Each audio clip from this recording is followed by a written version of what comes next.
श्री राधा जी की मृत्यु और तोड़ी थी बांसुरी भगवान श्री कृष्ण ने क्यों? जी हाँ दोस्तों, आज का हमारा विषय यही है। शायद ये बहुत मार्मिक है। कहते हैं ना, जब प्रेम बिछुड़ता है तो फिर संसार रह नहीं जाता, सब खत्म हो जाता है। इस संसार में प्रेम से बढ़कर कुछ नहीं, और प्रेम के उदाहरण के लिए श्री कृष्ण और राधा से बढ़कर कोई नहीं।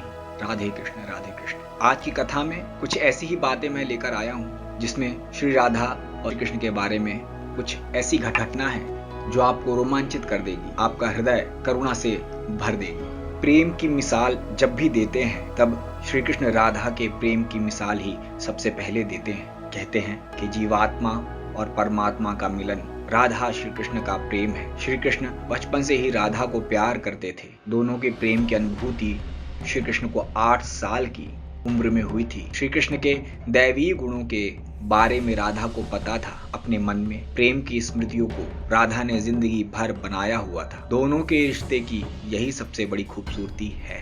शास्त्रों में कहते हैं कि 2 ही चीजें सबसे ज्यादा प्यारी थी श्री कृष्ण को अपने जीवन में। श्री कृष्ण की ये दोनों चीजें एक दूसरे से आपस में गहराई से जुड़ी थी, और वो थी बांसुरी और राधा। राधा श्री कृष्ण की तरफ उनकी बांसुरी की धुन की वजह से ही खींची गई थी। श्री कृष्ण अपने पास बांसुरी राधा की वजह से ही रखते थे। श्री कृष्ण और राधा का मिलन भले ही नहीं हुआ, लेकिन एक सूत्र में दोनों को हमेशा बांसुरी बांधे रखी है। कृष्ण के हर चित्रण में बांसुरी जरूर होती है। राधा के प्रति कृष्ण के प्रेम का प्रतीक बांसुरी है। कई अलग अलग विवरण राधा से जुड़े हुए हैं, लेकिन एक ऐसी प्रचलित कहानी हम आपको बताने जा रहे हैं। जब मामा कंस ने बलराम और कृष्ण को आमंत्रित किया था, उस समय राधा पहली बार भगवान श्री कृष्ण से अलग हुई थी। ये खबर जब वृंदावन के वासियों ने सुनी तो वो बहुत दुखी हो गए। जब श्री कृष्ण मथुरा जा रहे थे, उससे पहले वह राधा से मिले थे। राधा को श्री कृष्ण के मन की हर गतिविधि पता थी। कृष्ण ने राधा को अलविदा कहा और फिर दूर हो गए। राधा से कृष्ण ने वादा किया था कि वो वापस आएंगे, लेकिन उनके पास कृष्ण वापस नहीं आए। हालांकि रुक्मणी से कृष्ण की शादी भी हो गई। श्री कृष्ण को पाने के लिए रुक्मणी ने कई तरह के जतन किए थे। अपने भाई रुक्मी के खिलाफ रुक्मणी ने श्री कृष्ण से शादी की। श्री कृष्ण से जिस तरह राधा प्रेम करती थी, उसी तरह से रुक्मणी भी करती थी। श्री कृष्ण को रुक्मणी ने एक प्रेम पत्र भेजा था जिसमें लिखा था कि वो उन्हें वहां आकर ले जाएं। उसके बाद रुक्मणी के पास कृष्ण गए और शादी कर ली। वृंदावन जब कृष्ण ने छोड़ दिया था, तब से ही राधा का वर्णन भी कम हो गया। जब अंतिम बार राधा और कृष्ण मिले, तब कृष्ण से राधा ने कहा था कि वो उनसे भले ही दूर जा रहे हैं, लेकिन कृष्ण मन से हमेशा राधा के ही साथ रहेंगे। उसके बाद मथुरा जाकर कृष्ण ने कंस और बाकी के राक्षसों को मारकर अपना काम पूरा किया। उसके बाद द्वारका कृष्ण चले गए प्रजा की रक्षा के लिए, जिसके बाद उन्होंने द्वारिकाधीश के रूप में जाने जाना लगा। वृंदावन से जब कृष्ण गए तो एक अलग ही मोड़ राधा की जिंदगी ने ले लिया था। एक यादव से राधा की शादी हो गई। अपने दाम्पत्य जीवन की सारी रस्में राधा ने पूरी की और बूढ़ी भी हो गई, लेकिन कृष्ण के लिए ही उनका मन तब भी समर्पित था। पत्नी के रूप में सारे कर्तव्य राधा ने पूरे किए थे, वहीं दैवी कर्तव्य भी श्री कृष्ण ने निभाए।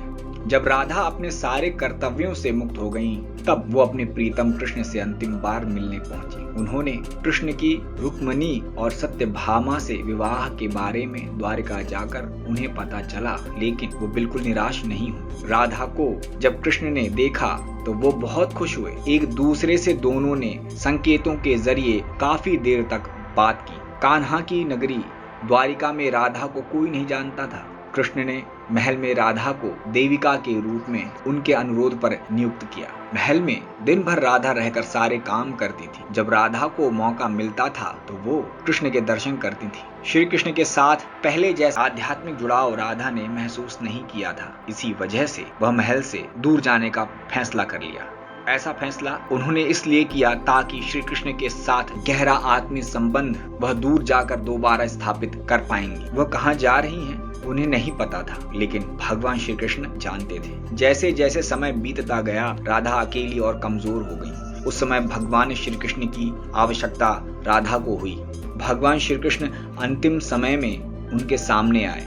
राधा ने श्री कृष्ण से कहा कि वो कुछ उनसे मांगे, लेकिन राधा ने उनसे इनकार कर दिया। दोबारा राधा से कृष्ण ने अनुरोध किया तो उन्होंने कहा कि वो एक अंतिम बार उनके लिए बांसुरी बजा दे। बांसुरी लेकर श्री कृष्ण सुरीली धुन में बजाने लग गए।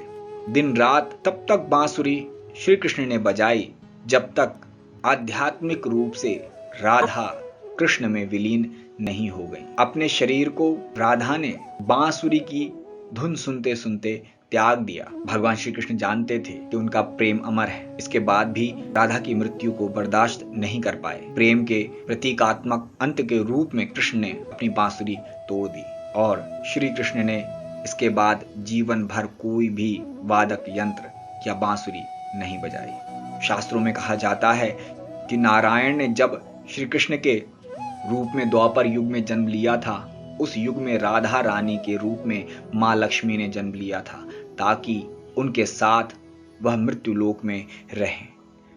दोस्तों, कैसी लगी आपको ये प्रेम भरी कहानी जो हृदय को द्रवित कर दी?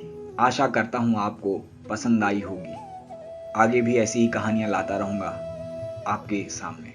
लाइक कीजिए, कमेंट कीजिए और सब्सक्राइब कीजिए। दोस्तों, प्रेम अमर होता है, बस अनुभव करने की क्षमता होनी चाहिए। धन्यवाद।